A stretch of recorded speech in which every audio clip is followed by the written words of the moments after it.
അതിക്രമങ്ങൾ, അക്രമങ്ങൾ ആരുമില്ല ചോദിക്കാൻ ഇവിടെ.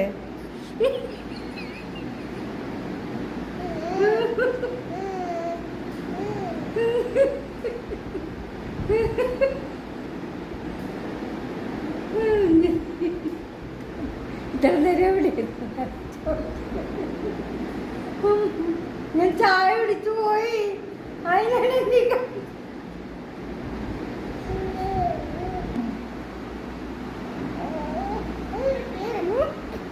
കലിപ്പ് തീരുന്നില്ല.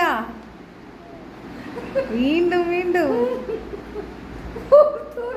ഞാൻ ചിരിക്കാൻ പാടില്ല.